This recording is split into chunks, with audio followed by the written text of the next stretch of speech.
ಕೋಟೆಕಾರು ಕಳ್ಳರಿಗೆ ಬೈಕ್ನಲ್ಲಿ ಡ್ರಾಪ್ ಕೊಟ್ಟಿದ್ಯಾರು ಅನ್ನುವಂತ ಪ್ರಶ್ನೆ ಈಗ ರೈಸ್ ಆಗ್ತಿದೆ. ಹೀಗಾಗಿ ಈ ಆಯಾಮದಲ್ಲೂ ಕೂಡ ಪೊಲೀಸರು ಈಗ ತನಿಖೆ ಕೈಗೊಂಡಿದ್ದಾರೆ.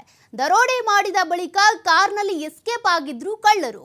ಬಟ್ ಅಲ್ಲಿನ ಸ್ಥಳೀಯರ ಸಹಾಯ ಪಡ್ಕೊಂಡೇ ಅವರು ಬೈಕ್ನಲ್ಲಿ ಎಸ್ಕೇಪ್ ಆಗಿರೋದು ಅನ್ನೋದು ಗೊತ್ತಾಗ್ತಾ ಇದೆ. ಹಾಗಾದ್ರೆ ಆ ಸ್ಥಳೀಯ ಬೈಕ್ ಸವಾರ ಯಾರು? ಯಾತಕ್ಕಾಗಿ ಅವ್ನು ಹೆಲ್ಪ್ ಮಾಡ್ದ? ಅವ್ನು ಹೆಲ್ಪ್ ಮಾಡೋದ್ರ ಹಿಂದಿನ ಕಾರಣ ಕೂಡ ಇವ್ರು ಪ್ರೀ ಪ್ಲಾನ್ ಆಗಿತ್ತು. ಅದೆಲ್ಲವೂ ಕೂಡ ಈಗ ಪ್ರಶ್ನೆ ಆಗಿದೆ. ಅನತಿ ದೂರದಲ್ಲಿ ಕಾರನ್ನ ನಿಲ್ಲಿಸಿ ಬೈಕ್ ಏರಿ ಓಡಿ ಹೋಗಿದ್ರು ಕದೀಮರು. ಮಂಗಳೂರಿನ ಸ್ಥಳೀಯರೊಬ್ಬರ ಡ್ರಾಪ್ ಅನ್ನ ಪಡ್ಕೊಂಡಿದ್ರು ಈ ಡಕಾಯಿತರು. ಹಾಗಾದ್ರೆ ಆ ಸ್ಥಳೀಯರು ಸುಮ್ಮನೆ ಡ್ರಾಪ್ ಕೊಟ್ಬಿಟ್ರ? ಅವರು ಕೂಡ ಇದ್ರಲ್ಲಿ ಶಾಮೀಲಾಗಿದ್ರ? ಅದರ ಆಯಾಮದಲ್ಲೂ ಕೂಡ ಈಗ ಮಂಗಳೂರು ಪೊಲೀಸರು ತನಿಖೆ ಶುರು ಮಾಡಿದ್ದಾರೆ. ಮಂಗಳೂರು ಪೊಲೀಸರ ತನಿಖೆಯ ಹಾದಿ ತಪ್ಪಿಸ್ಬೇಕು, ಅವ್ರು ನಮ್ಮನ್ನು ಹಿಡಿಬಾರ್ದು ಅನ್ನುವಂಥ ಕಾರಣಕ್ಕೇನೆ ಬೈಕನ್ನೇರಿ ಅಲ್ಲಿಂದ ಪ್ರಯಾಣ ಮಾಡಿದ್ರು. ಕಾರ್ನಲ್ಲಿ ಬಂದಿದ್ರು ದರೋಡೆಕೋರರು, ದರೋಡೆ ಮಾಡಿದ್ರು. ಬಟ್ ಅಲ್ಲಿಂದ ಎಸ್ಕೇಪ್ ಆಗುವಾಗ ಕಾರ್ ಬಿಟ್ಟು ಬೈಕ್ ಏರ್ಕೊಂಡು ಹೋಗಿದ್ರು. ಆ ಬೈಕ್ ಕೂಡ ಸ್ಥಳೀಯರದ್ದೇ ಆಗಿತ್ತು. ಅದಾದ್ಮೇಲೆ ಬೈಕ್ ಇಳಿದು ಬಸ್ನಲ್ಲೇ ಮಂಗಳೂರು ರೈಲ್ವೆ ಸ್ಟೇಷನ್ಗೆ ಪ್ರಯಾಣವನ್ನ ಬೆಳೆಸಿದ್ರು. ಅಲ್ಲಿಂದ ರೈಲ್ನಲ್ಲಿ ಮುಂಬೈಗೆ ಪರಾರಿಯಾಗಿದ್ದ ರಾಜೇಂದ್ರನ್, ಅಂದ್ರೆ ಇವರು ಯಾವ ರೀತಿಯಾಗಿ ದರೋಡೆ ಮಾಡಿದ್ರು, ದರೋಡೆ ಆದ ಬಳಿಕ ಹೇಗೆ ಇವರ ಪ್ರಯಾಣ ಇತ್ತು, ಅದ್ರ ಬಗ್ಗೆ ನೀವು ಮಾಹಿತಿಯನ್ನ ನೋಡ್ತಾ ಇದ್ದೀರಾ. ಇನ್ನು ರಾಜೇಂದ್ರನ್ ಏನಿದ್ದಾನೆ, ಮುಂಬೈನಿಂದ ತಮಿಳುನಾಡಿಗೆ ರೈಲ್ನಲ್ಲಿನೇ ಪ್ರಯಾಣ ಮಾಡಿರ್ತಾನೆ. ದರೋಡೆ ಆದ ಬಳಿಕ ಎಲ್ಲೆಲ್ಲಿ ಹೋದ್ರು, ಯಾವ ಮಾರ್ಗಗಳ ಮೂಲಕ ಹೋದ್ರು ಅನ್ನೋದ್ರ ಮಾಹಿತಿ ಇದು.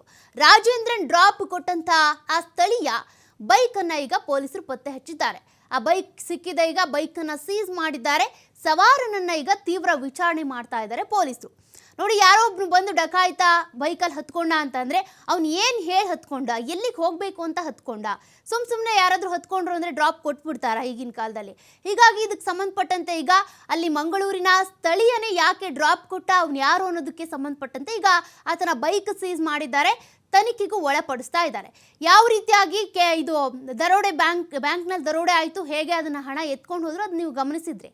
3 ಗೋಣಿ ಚೀಲಗಳನ್ನು ತೆಗೆದುಕೊಂಡು ಬಂದಿರ್ತಾರೆ.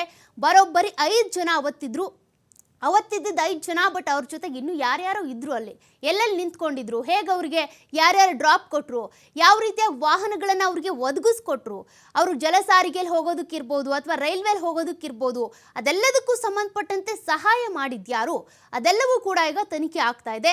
ಸದ್ಯಕ್ಕೆ ರಾಜೇಂದ್ರನ್ ತಗ್ಲಾಕೊಂಡಿರೋದು, ಜೊತೆಗೆ ಈತನಿಗೆ ಡ್ರಾಪ್ ಕೊಟ್ಟಿದ್ದಂಥ ಆತ ಸ್ಥಳೀಯ ಬೈಕ್ ಸವಾರ ಏನಿದ್ದಾನೆ ಆತನ ಬೈಕ್ ಸೀಸ್ ಮಾಡಿದ್ದಾರೆ ಪೊಲೀಸರು. ಈಗ ಆತನನ್ನು ಕೂಡ ವಿಚಾರಣೆ ಮಾಡ್ತಾ ಇದ್ದಾರೆ. ಹೀಗಾಗಿ ಮಂಗಳೂರಲ್ಲಿ ಆಗಿದಂಥ ಈ ಒಂದು ದರೋಡೆ ಏನಿದೆ, ಸಹಕಾರಿ ಬ್ಯಾಂಕ್ನಲ್ಲಿ ಆಗಿರುವಂಥ ದರೋಡೆ, ಚಿನ್ನಾಭರಣ ಇರ್ಬೋದು, ನಗದು ಇರ್ಬೋದು, ಅದೆಲ್ಲವನ್ನು ಕೂಡ ದೋಚ್ಕೊಂಡು ಹೋಗಿದ್ರು. ಒಂದು ರೀತಿ ಸಿನಿಮೆಯ ಶೈಲಿಯಲ್ಲಿ ಆಗಿತ್ತು. ಬಂದಿದ್ದು ಮಧ್ಯಾಹ್ನ 1:10ಕ್ಕೆ, 1:16ಕ್ಕೆ ಎಲ್ಲ ದರೋಡೆ ಮಾಡ್ಕೊಂಡು ಎಸ್ಕೇಪ್ ಆಗಿದ್ರು. ಫಿಯೇಟ್ ಕಾರ್ನಲ್ಲಿ ಬಂದಿದ್ರು. ಅದು ಕೂಡ 2 ಕೂಡ ಒಂದೇ ಥರದ ಬಣ್ಣದ ಕಾರುಗಳಾಗಿದ್ವು. ಹೀಗಾಗಿ ಇದಕ್ಕೆ ಸಂಬಂಧಪಟ್ಟಂತೆ ಈಗ ಪೊಲೀಸರು ಮತ್ತಷ್ಟು ತನಿಖೆಯನ್ನು ಚುರುಕು ಮಾಡಿದ್ದಾರೆ. ಮತ್ತಷ್ಟು ಡೀಟೇಲ್ಸ್ ಕೊಡ್ತಾ ಹೋಗ್ತಾರೆ ಪ್ರತಿನಿಧಿ ಆದಿತ್ಯ. ಈಗಾಗಲೇ ಮಂಗಳೂರು ದರೋಡೆ ಕೇಸ್ಗೆ ಸಂಬಂಧಪಟ್ಟಂತೆ ಪೊಲೀಸರು ಎಲ್ಲ ಆಯಾಮಗಳಲ್ಲೂ ತನಿಖೆ ಶುರು ಮಾಡಿದ್ದಾರೆ. ಇನ್ನು ರಾಜೇಂದ್ರನ್ಗೆ ಡ್ರಾಪ್ ಕೊಟ್ಟಂತ ಆ ಸ್ಥಳೀಯನನ್ನು ಕೂಡ ಈಗ ಅರೆಸ್ಟ್ ಮಾಡಿ ತನಿಖೆ ನಡೀತಾ ಇದೆ. ಸದ್ಯಕ್ಕೆ ಏನು ಡೀಟೇಲ್ಸ್ ಸಿಗ್ತಾ ಇದೆ? ನಿಜವಾಗ್ಲೂ ಈ ಪ್ರಕರಣಕ್ಕೆ ಸಂಬಂಧಪಟ್ಟ ಹಾಗೆ ಈಗಾಗಲೇ 3 ಬಂಧನ ಆಗಿದೆ. ಈ 3 ಬಂಧನದ ಜೊತೆಗೆ ಉಳಿದ ಆರೋಪಿಗಳನ್ನ ಪತ್ತೆ ಮಾಡುವಂತಹ ನಿಟ್ಟಿನಲ್ಲೂ ಕೂಡ ಪೊಲೀಸರು ಅಲರ್ಟ್ ಆಗಿದ್ದಾರೆ. ಆದ್ರೆ ಕದೀಮರು ಎಸ್ಕೇಪ್ ಆದಂತಹ ರೀತಿ, ಪೊಲೀಸರು ಅವರಿಗೆ ಬಲೆ ಬೀಸಿದಂತಹ ರೀತಿ ಬಹಳ ಇಂಟ್ರೆಸ್ಟಿಂಗ್ ಆಗಿರುವಂತದ್ದು. ಈಗಾಗಲೇ ಆ ಮುರುಗುಂಡಿ ದೇವರನ್ ಮತ್ತು ಟೀಮ್ ಈ ಒಂದು ದರೋಡೆಯಲ್ಲಿ ಶಾಮೀಲಾಗಿದೆ ಅನ್ನುವಂತಹ ಮಾಹಿತಿ ಸಿಕ್ಕಿದೆ. ಇದರೊಂದಿಗೆ ಸ್ಥಳೀಯರು ಕೂಡ ಆತನಿಗೆ ಒಂದು ಸಾಥನ ನೀಡಿದ್ದಾರೆ ಅನ್ನುವಂತಹ ಮಾಹಿತಿ ಕೂಡ ಲಭ್ಯವಾಗಿರುವಂತದ್ದು.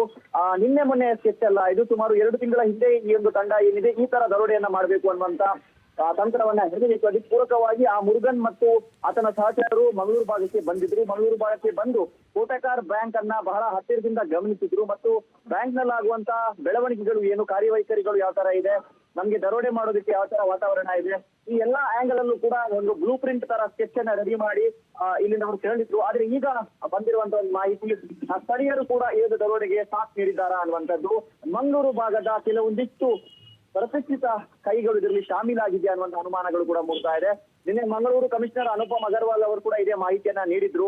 ಸ್ಥಳೀಯರ ಸಹಕಾರ ಇಲ್ಲಿದೆ, ಸಾಥ್ ಇಲ್ಲಿದೆ, ಈ ಒಂದು ದರೋಡೆಯನ್ನ ಮಾಡೋದಕ್ಕೆ ಸಾಧ್ಯನೇ ಇಲ್ಲ ಅನ್ನುವಂಥದ್ದು. ಹಾಗಾಗಿ ಇಲ್ಲಿ ಸ್ಥಳೀಯರು ಶಾಮೀಲಾಗಿರುವಂತದ್ದು ಬಹುತೇಕ ಪಕ್ಕ ಆಗಿದೆ.